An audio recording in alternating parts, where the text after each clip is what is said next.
अच्छा जी।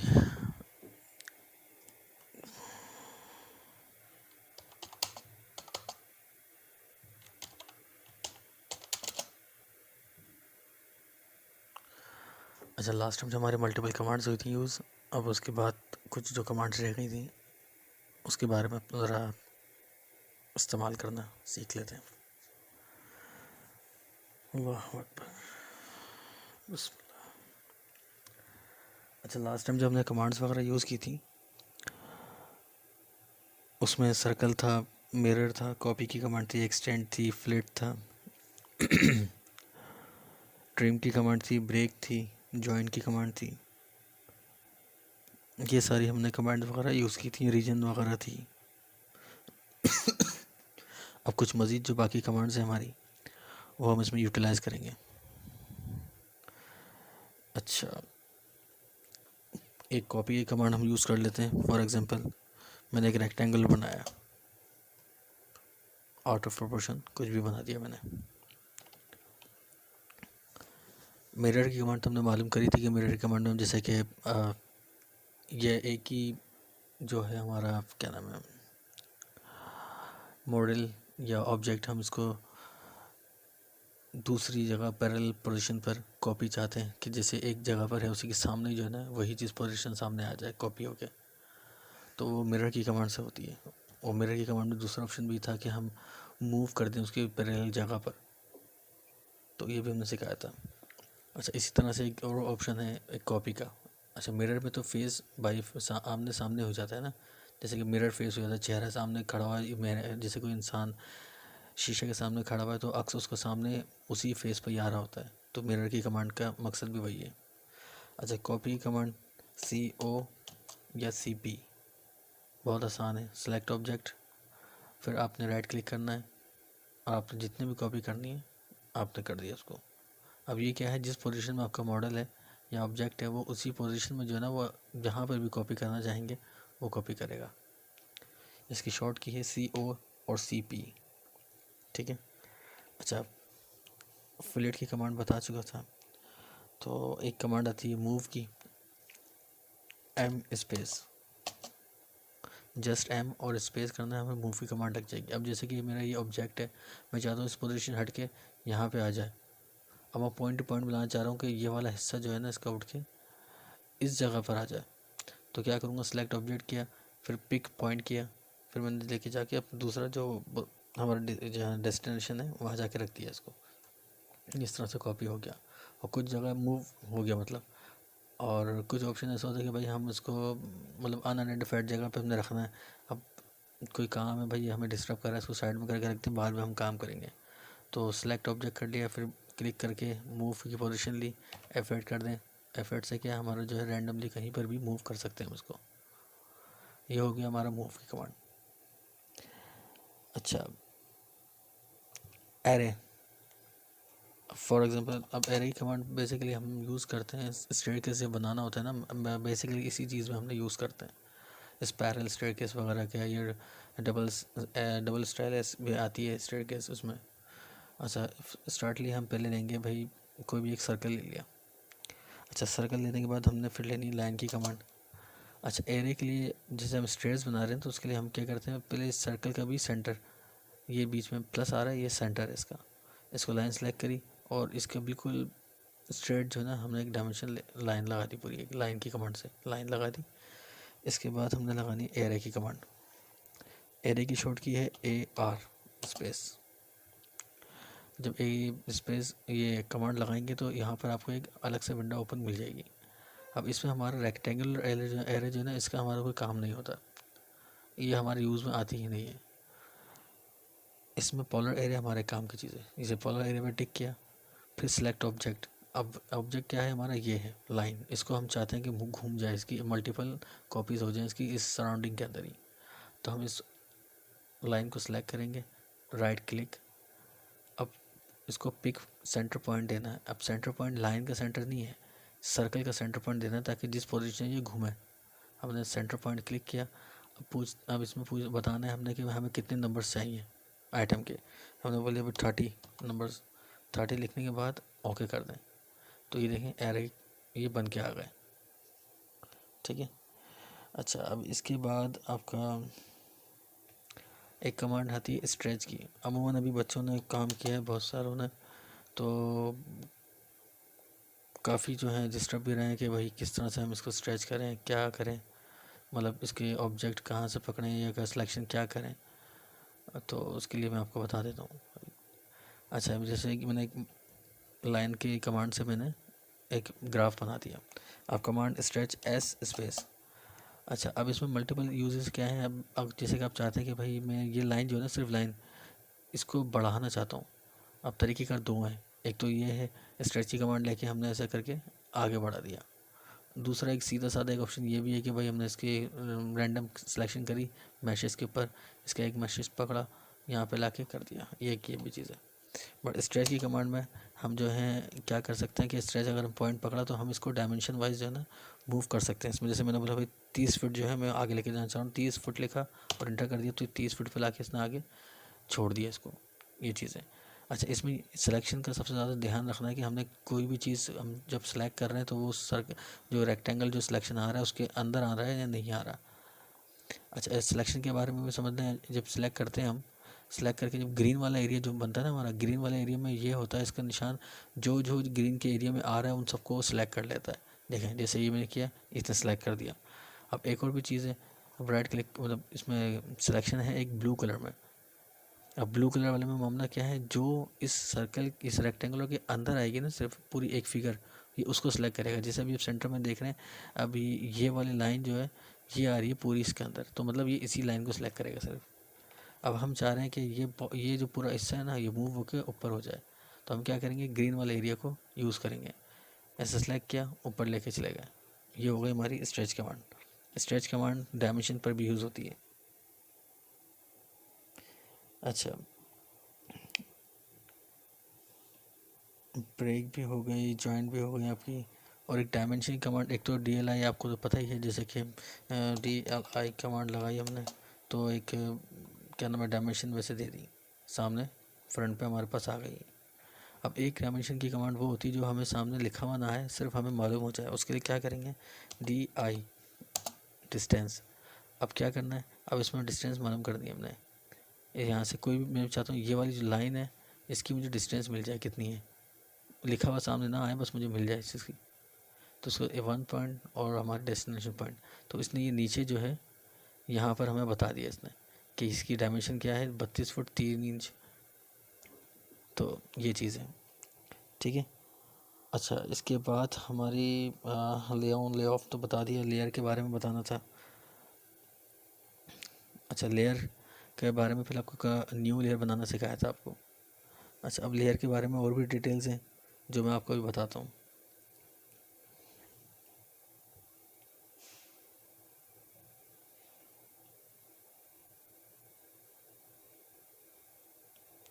अच्छा, एक चीज़ और है, जैसे कि हमने कोई एरिया मालूम करना है। अब एरिया मालूम करने के लिए कमांड जो है ना, जैसे मिसाल के तौर पे अब जैसे ये रेक्टेंगुलर है हमारा, ये समझो कि प्लॉट एरिया है।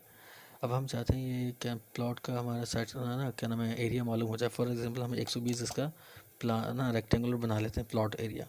REC इंटर सेलेक्ट शिफ्ट @ अब हम 24-45 का प्लॉट होता है 120 का, इसका 24 फिट कॉमा 45 फिट।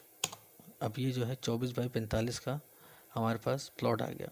अब हम चाह रहे हैं इसका स्क्वायर फीट बने क्या, कितना, तो स्क्वायर एरिया मालूम करने के लिए क्या करते हैं, इसकी शॉर्ट की है AA स्पेस। अच्छा, अब इसमें दो दो ऑप्शन होते हैं, इसमें 2-3 ऑप्शन हैं जिसमें यूज़ करते हैं। एक तो ये जैसे कि भाई एक आउट फेस जैसे आ रहा होता है कि हमने टिक करके एरिया लेने का, जैसे कि एक सिंपल एरिया क्या होता है हमारे लेने का, हमने बस कमांड लगाई और फिर पॉइंट्स टू पॉइंट हमने मिला दिया, 1 2 3 4 और यहाँ पर लाके क्लिक करके फिर राइट क्लिक। तो इसने हमें 120 गज के एरिया का बता दिया 1080, 120 गज के स्क्वायर फीट है। अच्छा, इसमें दूसरा ऑप्शन क्या है, AA स्पेस, इसके बाद O स्पेस ऑब्जेक्ट। अब ये एक हमारा ऑब्जेक्ट है पूरा। अगर ये फॉर एग्जांपल रेक्टेंगुलर नहीं होता, सीधी सीधी लाइनें होती, चार लाइन होती, तो हम ये ऑब्जेक्ट वाली कमांड यूज़ नहीं कर सकते थे। अच्छा, अभी हम जैसे एरिया का मालूम कर रहे थे, जो मैं बता रहा था आपको ऑब्जेक्ट का, डबल ए स्पेस। अच्छा, ये जो है हमारा पॉइंट टू पॉइंट सेलेक्ट करने वाला है। अच्छा, डबल ए स्पेस के बाद हमने ओ स्पेस करेंगे तो ऑब्जेक्ट के ऊपर आ जाएगा। ऑब्जेक्ट पे हमें क्या करना है, इसमें ऑब्जेक्ट लिया, अब देखने हमारा ये पूरा एक ऑब्जेक्ट है रेक्टेंगुलर। अगर ये ऑब्जेक्ट नहीं होता, रेक्टेंगुलर नहीं होता, लाइंस होती चारों तरफ, 1 2 3 4 लाइन होती, तो जैसे मैंने अभी शुरू में स्टार्ट की कमांड यूज़ की थी ना, पॉइंट्स की पॉइंट्स मिलाए थे, वो जैसे 1 2 3 4 5, इसके बाद उसने डायमेंशन बता दी थी। तो अगर लाइंस हों सारी टूटी हुई तो उस तरह से हमें एरिया लेना पड़ेगा। और अगर हमारा पूरा एक ऑब्जेक्ट है, जैसे कि अभी रेक्टेंगुलर है, सिलेक्शन में एक ही आ रहा है, तो इसको हम फिर क्या ऑब्जेक्ट करके हम डायरेक्ट जल्दी से एरियाज़ के ले सकेंगे। जैसे अभी ने बताया, डबल ए स्पेस फिर ओ स्पेस ऑब्जेक्ट हो जाएगा। इसको सिलेक्ट किया हमने, तो इसने यहाँ पर हमें एरिया स्क्वायर फीट के अंदर बता दिया। ठीक है। अच्छा, अभी बहुत सारी मैंने वीडियो बना दी थी, इसमें रिकॉर्डिंग स्टार्ट हो नहीं पाई थी, पता नहीं क्या चक्कर हुआ। अच्छा, एक है हैचिंग की कमांड। ठीक है, अब हैचिंग में क्या करना होता है, एच स्पेस। अब एच स्पेस किया हमने, अब देखें यहाँ पे नीचे एक एरो का बटन है। अब एरो में 3 ऑप्शन है, इसमें एक है नॉर्मल। नॉर्मल का वही जो हम पिक करेंगे वहाँ वहाँ हैचिंग करेगा ये। आउटर का ये जहाँ हम पिक करेंगे वो जगह छोड़ के आउटर जो एरिया आएगा उसको हैचिंग कर देगा। अब इग्नोर करो, आपको पता है इग्नोर करना मतलब कि आप कुछ भी कर लो, उसने हर जगह जो है हैचिंग कर देनी है। अच्छा, इनमें हमारे किसी काम का कुछ नहीं, बस नॉर्मली हमने रखना है और बस वापस। अब इसमें ये चीज़ें हमारे पास काम का, सबसे पहले ये पैटर्न। पैटर्न के आगे देखेंगे 3 डॉट्स हैं, ये हमारे काम का है, मतलब इसको क्लिक करें, या फिर ये जो हैचिंग का एक रेक्टेंगुलर बना हुआ है जिसमें लाइंस शो कर रहा है, ये हम इसको क्लिक करें। जब इसको क्लिक करेंगे ये हैच पैटर्न प्लेट खुल जाएगी। अब इसमें मल्टीपल जो है ना, इसमें है हैचिंग्स। अब यहाँ आ जाएँ, ये सारी काफ़ी सारी कंक्रीट ब्रेक वगैरह वगैरह, इसमें काफ़ी सारी माशाल्लाह आई हुई हैं। ठीक है। अच्छा, इनमें से हमने फॉर एग्जांपल मैंने ये सिलेक्ट कर ली। अब मैंने हैचिंग पिक पॉइंट किया। अब पिक पॉइंट के अंदर भी ये है, देखें, अगर जैसे पिक पॉइंट उस जगह पे यूज़ कर सकते हैं, जैसे कि मिसाल के तौर पर ये स्केच है ना मेरा। ठीक है, अब इसमें क्या दिख रहा है कि इधर पूरी वॉल जा रही है, यहाँ वेंटिलेटर आ रहा है, फिर यहाँ वॉल है। तो अब मैं ऑब्जेक्ट वाले में यूज़ नहीं कर सकता क्योंकि यहाँ सारी लाइंस टूटी हुई हैं, कोई भी एक ऑब्जेक्ट नहीं है। तो उसके लिए हमें पिक पॉइंट वाला लेना पड़ेगा। पिक पॉइंट सिलेक्शन किया मैंने, सेलेक्ट किया, इंटर करा और फिर ओके कर दिया। अब इसने हैचिंग कर दी। अब दिख रहा है कि हमें यार गैप बहुत करीब करीब आ रहा है लाइंस का, तो हैचिंग को फिर डबल क्लिक करके सिलेक्शन करें, ये विंडो खुल जाएगी। इसके बाद हमने स्केल सेट करना है, मैंने कुछ भी दे दी मल्टी अपने हिसाब से, तो ये स्केल है, इसने सेट करके इसको पिक पॉइंट वाली हैचिंग कर दी। अच्छा, अब इसमें ऑब्जेक्ट वाली हैचिंग का क्या है, अब फॉर एग्जांपल अब ये है, मैंने हैच की कमांड लगाई। ठीक है, अब मैंने ऑब्जेक्ट सेलेक्ट किया, सेलेक्ट ऑब्जेक्ट। ऑब्जेक्ट क्या है, ये पूरा एक ऑब्जेक्ट है ये। इसको किया राइट क्लिक। अभी मैं इसको इसी पे यूज़ कर दूँगा तो ये पूरा ब्लैक शो होगा, हालांकि लाइंस होंगी बहुत कम होंगी। तो इसको मैं अभी डायरेक्टली जो है ना यहाँ पे स्केल इसका सेट कर दिया 25 और ओके कर दिया। अच्छा, ये हैचिंग हो गई। अच्छा, इस चीज़ में एक काफ़ी चीज़ें गौर फिक्र वाली है इसमें देखने वाली। इसमें हैचिंग के अंदर एक ऑप्शन आता है सेंड टू बैक का, यहाँ पर ना ड्रॉ ऑर्डर में आके सेंड टू बैक ये लाजिम लगाएं। इसमें क्या होता है, हैचिंग करते हैं ना, जैसे फिर अभी कोई राइटिंग है तो राइटिंग को जो है ना इसकी हैचिंग इंटरफेस नहीं करती, बिल्कुल साफ़ सुथरा एरिया रखती है इसके, ताकि डायमेंशंस के आपकी जो राइटिंग है वो ख़राब ना हो। तो इसको जो है ना हैचिंग को आपने सेंड टू बैक लगा के रखना है, हैचिंग को भी और ग्रेडियंट को भी। अच्छा, एच फॉर हैचिंग है, ग्रेडियंट की शॉर्ट की क्या है, GD स्पेस। अब ग्रेडियंट वो है जो कलर के अंदर हाईलाइट, जैसे हाईलाइनर यूज़ होता है कलर के अंदर, वो कमांड है। अब इसमें हमने पिक करना है टू पे, टू कलर्स पे लगाना है। फिर हमने मल्टीपल अपने यूज़ कर लेना, जैसे हम कॉलम वगैरह यूज़ करते हैं तो हम ये इस तरह से डार्क वाला कलर रेड यूज़ कर लेते हैं। जैसे मैंने दोनों सेलेक्ट कर लिए। अब देखें इसमें ब्लैकिंग पे पूरा एक ही सिमिलर कलर। अब क्या करना है हमने, सेलेक्ट ऑब्जेक्ट या सिलेक्शन का आपके ऊपर डिपेंड करता है, अपने किस जगह पे अपने हैचिंग या ग्रेडियंट देना है। फॉर एग्जांपल मैं अभी रेक्टेंगुलर में देना चाह रहा हूँ तो मैं ज़्यादा पिक पॉइंट नहीं करूँगा, सेलेक्ट ऑब्जेक्ट कर लिया मैंने, इसको सेलेक्ट किया, राइट क्लिक।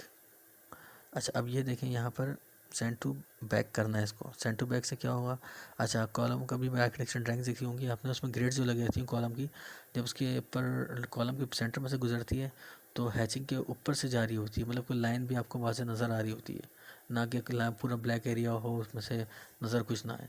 तो वो जो हैचिंग होती है वो ये ग्रेडियंट होती है, और ग्रेडियंट के अंदर भी ये सेंड टू बैक करते हैं तब आती है इस तरह की सेटिंग। ठीक है, आपका ये कमांड हो गई। इसके बाद हमारी आती है लेयर की, LA।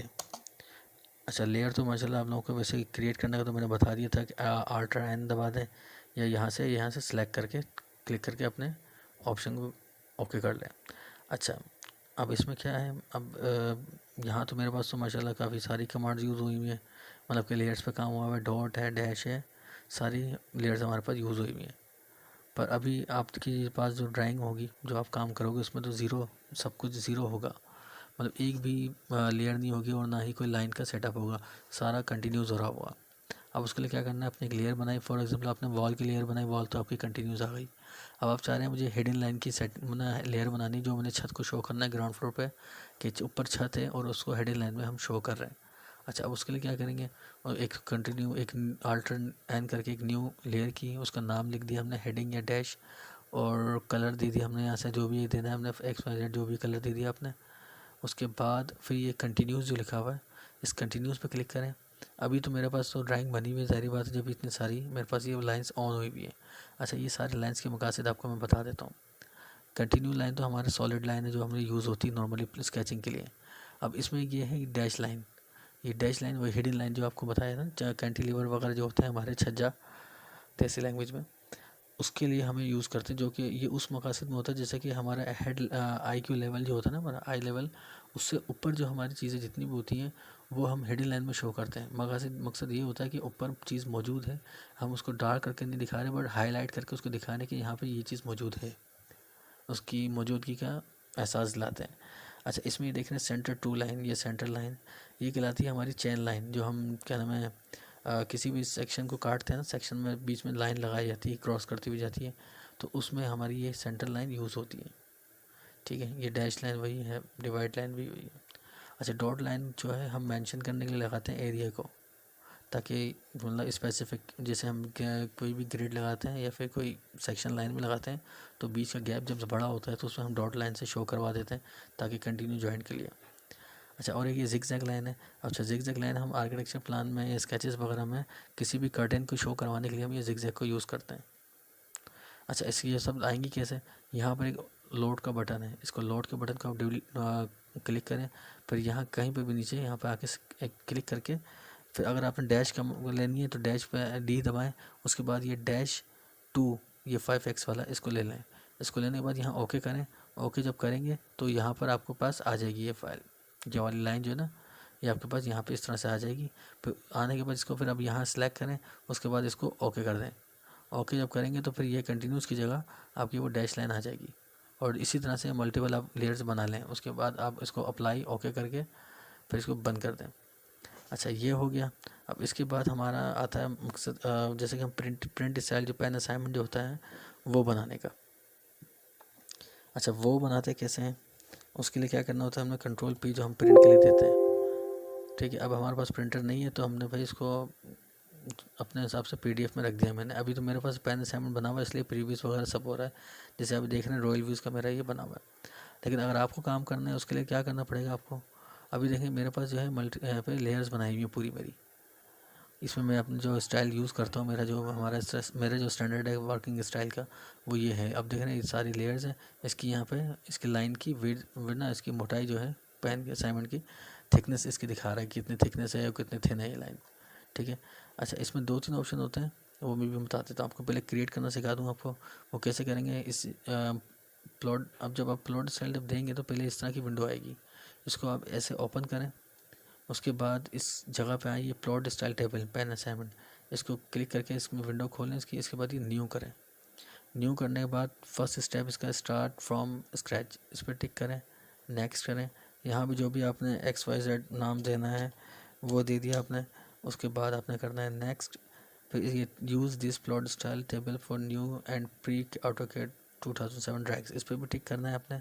इसके बाद ये आपके पास बटन शो हो रहा होता है प्लॉट स्टाइल टेबल एडिटर, इसको क्लिक करेंगे तो आपको सामने पेन असाइनमेंट सारे शो हो जाएंगे, जो कलर्स हैं हमारे, जो मैंने अभी आपको दिखाया था। अच्छा, इसके लिए क्या करेंगे, आप पहले रेड पे क्लिक करें और उसके बाद डायरेक्ट नीचे लेकर आके शिफ्ट दबा के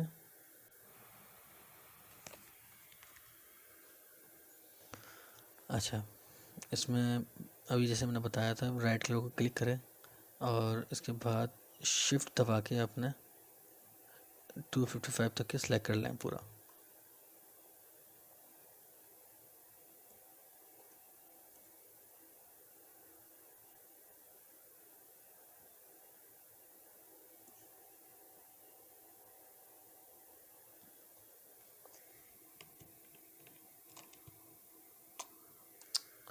अरे,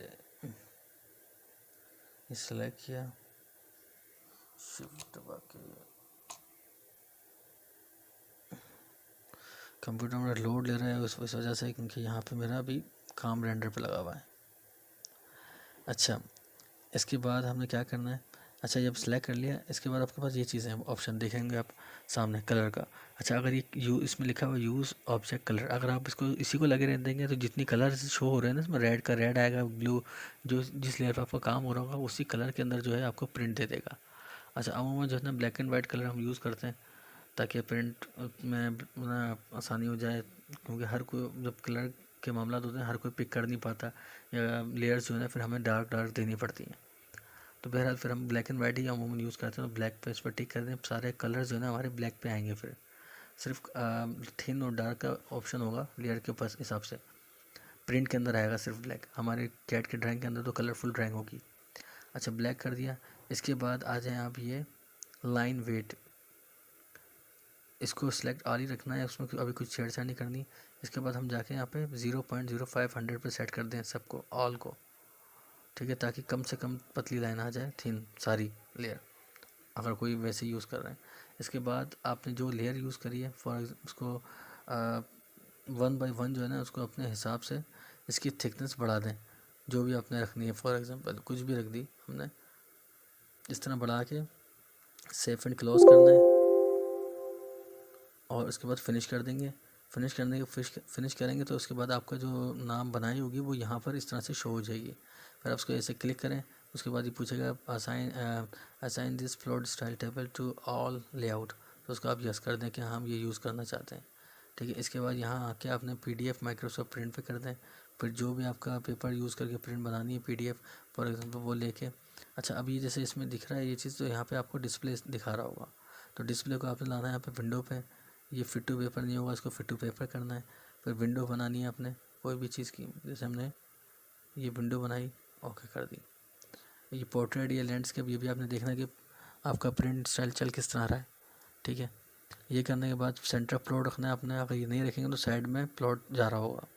अच्छा, प्रीव्यू चेक कर सकते हैं आप, प्रीव्यू देख लिया अभी, हाँ भाई हमारा प्रिंट जो है किस तरह आ रहा है। इसके बाद एग्जिट करना है या फिर आप डायरेक्ट प्लॉट दे दें तो वो PDF बना देगा आपकी। और फिर जब इसके ओके करने के बाद फिर एक और विंडो खुलती है अपने फाइल सेव करने की PDF। फिर इसके बाद आप नाम दे दें, जहाँ पे भी सेव करना है वो सेव करके ओके कर दें, वो प्रिंट जो बनाएगा वो PDF फाइल उसकी तैयार कर देगा। अच्छा, ये सारे पेन असाइनमेंट है आपके अपने खुद के स्टैंडर्ड काम करने का स्टाइल होता है। ये हर ऑफिस में जो है ना अलग अलग तरीके से लेयर्स पे काम हो रहा होता है। मतलब कि जैसे कहीं पे रेड कलर में वॉल होती है, कहीं वाइट कलर में वॉल होती है, कहीं सियान कलर में होती है, कहीं येलो, XYZ, जिसका जो मर्ज़ी वो अपने स्टाइल से काम कर रहा होता है, ठीक है। ये हो गई हमारी लेयर।